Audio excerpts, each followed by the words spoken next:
Hey y'all, I hope all is well. Today's video is called Don't Be a Miserable Comforter. Cardio is calling. Get yourself motivated. So as you all know, I've been talking about, you know, going to the gym, how your health is wealth, and how I talked about mental health over the past few years because, like I said, it could be one little thing that can knock you off your rocker, whether it be an issue with a loved one, a car accident, personal health issues, whatever falls under that category. It's important to like have some type of balance or cardio in your life, because the benefits of cardio, not only do you lose weight, it helps with your heart, it prevents diseases, it helps with mental illness or just mental health in general. It says it increases energy, and it was another one that I thought I documented. Oh, longer life. So um I was reading the story of Job 16, 1 through 16, and it was talking about how he replied to his friends. And anytime you work in a medical field or you're trying to do something with family or either in yourself, you want to come off as a comforter. So Job was basically on his deathbed. God said, have you consider my servant Job? So the devil was out roaming, right? And God was like, hey, he's righteous in your eyes, and the only reason why I can't touch him is because you have a shield of protection. So we need to thank God for that. Before I get into, we need to thank God for his pardon, for his peace, for his protection. You know what I'm saying? For prosperity. Like, having God in your life is a major thing. It's a PowerPoint, because you don't know the things that's going on behind the scenes, or who asking him if they can touch you or they can throw something at you or do certain things to you, and he has to give them that okay. Because something like that happened in my life. Like, I was like, God, when Daniel prayed to you said the request was already answered, but it was some things going on behind the scene that he wasn't aware of, that you had to make known to him, and you revealed it. So before I get into this, I also want to talk about Esther. So she had to go through the whole process of soaking and doing what queens do for a whole year before she could even come in the presence of the king. And mind you, now there are several other women pull to spend one night with the king, and it so happens that she found favor in the bodyguard sight. She was like kind of like playful in the movie, and she was reading and praying. And when the king, he was kind of like distraught, the bodyguard sent her in that night, and he was like, just read to me, let me know what's going on in the world. And as people of authority or leadership, you have to know what's going on in your kingdom. So she read the whatever that was, the news report to him, but then she read the story about Jacob, and he was like, why have you beguiled me? Like, why are you talking about this or whatever? And he was walking the floor. Like, if y'all saw that hour, like, it probably was what, 11 p.m. So the king is walking the floor trying to find peace for his soul. And it's like this giggly, childlike young lady, beautiful, walking in and reading the report. So that caught his eye, and then she tells this little story, and it kind of eases his mind. So again, it goes back to like being a motivator in the midst of discomfort. That's the word that I'm looking for, because Job was saying you are a miserable comforter. So being in the medical field or anything in life, when you show up for people, businesses and stuff like that, they need you to be that ball of energy, so to speak. The same thing with Saul and David. It said David played his harp. He had the ability to calm Saul's soul and shift the atmosphere in the room. Like when they play music and stuff like that, they set the tone. Okay. Another thing with Joseph, the Pharaoh was having dreams that had him up in the middle of the night, and he said, like, these people are they not certified doctors and stuff like that, but the anointing that they have on their life that broke the yoke. So here it is. Not David. Joseph is in the pit, and butler, yeah, the butler remembered him. He was like, hey, I know when I was in jail with the baker, both of us had dreams, and we couldn't sleep because we didn't know who you were going to kill, who you were going to take out. And we asked him about his dream, and his interpretation was right. So they called Joseph. Joseph had to shave, hey, get right before you come to the king, just like most of us do. Before you come in the presence of order, you have to make sure you're right. So he did that, and he was able to interpret the Pharaoh's dream and gave him some relief. He told him, hey, a famine and stuff is coming, so we have to get ourselves together. 7 years of this, 7 years of that. Now, another story is kind of sad, but it's what happened. The story with John the Baptist getting his head cut off. So it was a girl married to this ruler, and a woman, and her daughter could dance. Like, she was like, hey, when you go in there, I want you to put the boots with the furs. I want you to drop like hot, do belly dance, do whatever you got to do in the midst of your father's friends, because tonight is the night that we get John the Baptist's head. And she was like, okay, mama. So when the father, everybody was clapping for the young lady, again, she brought some type of comfort to the room. And what happened? What took place?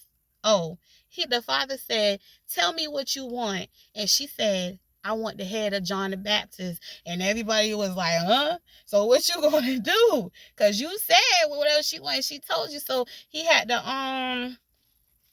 to be held to that standard. Now, I'm going to read a little bit of this, but before I get into it, let me sing this song. I heard you were talking about Jesus. I heard you were singing about Jesus. I heard you were doing your dance about Jesus. Jesus, Jesus, Jesus, Jesus, Jesus, Jesus, Jesus, Jesus. Mary's baby, Jesus. The way maker, Jesus.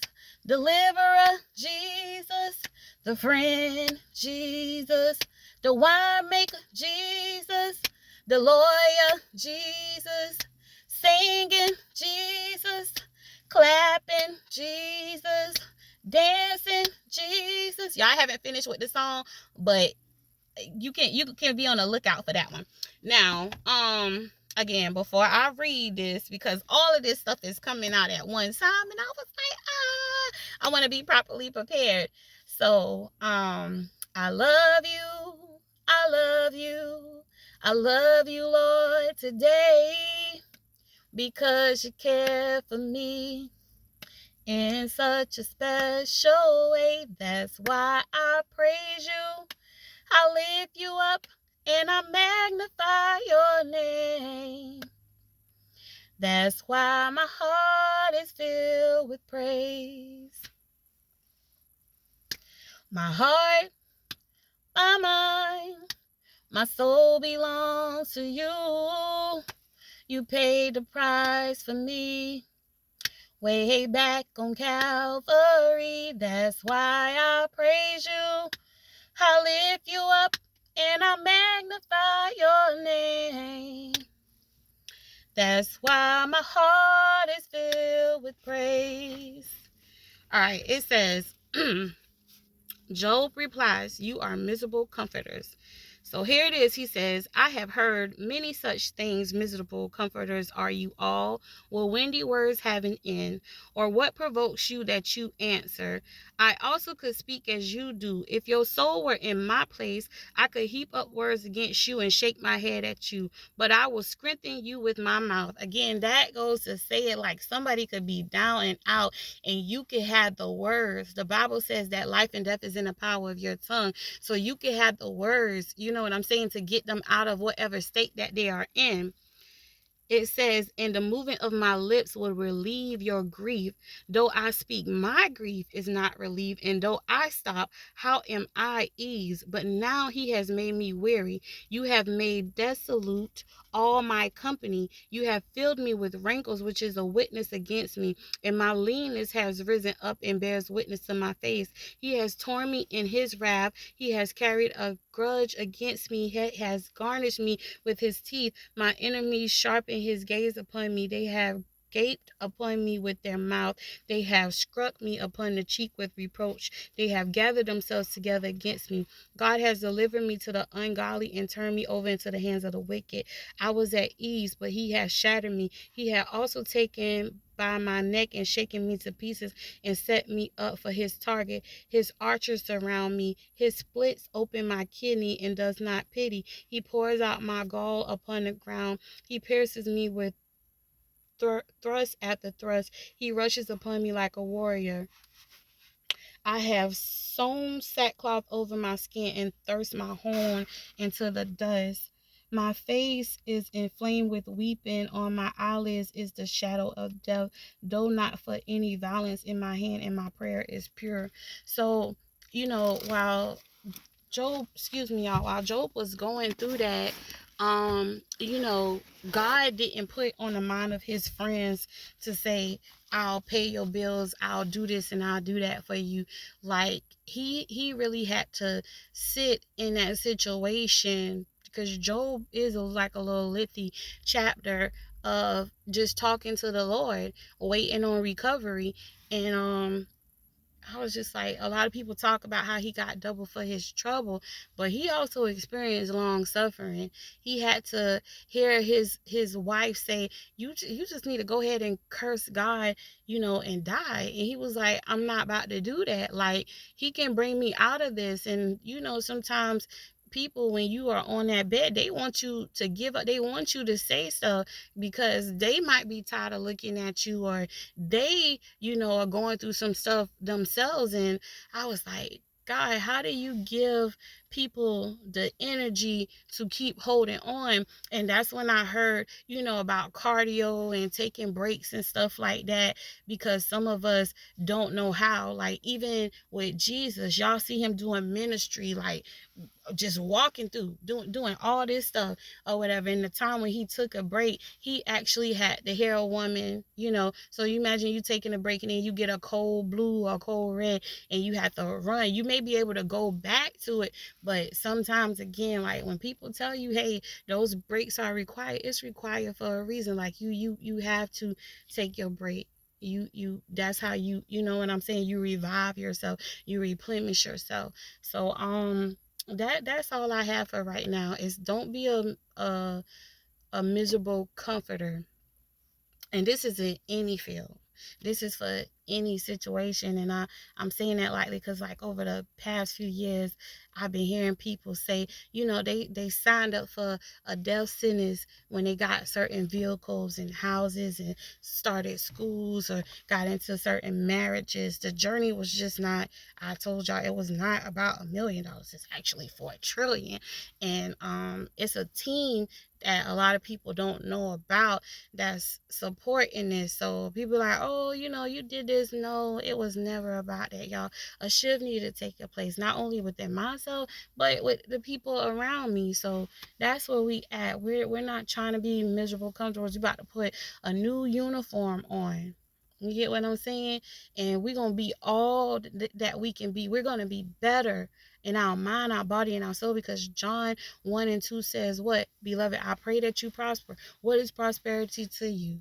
Be in good health, that you taking care of your temple, even as your what? Your soul prosper. How does the soul prosper without God, without living word, without having some type of foundation, church, what do you call it? Spiritual brothers and sisters.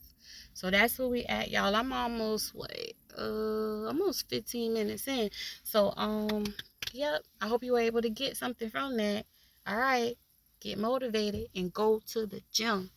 And remember, your gym doesn't have to be a physical gym. You can set up something in your backyard, in one of your spare rooms. You can walk for 30 minutes. You can go to the park. All right, y'all. Stay blessed.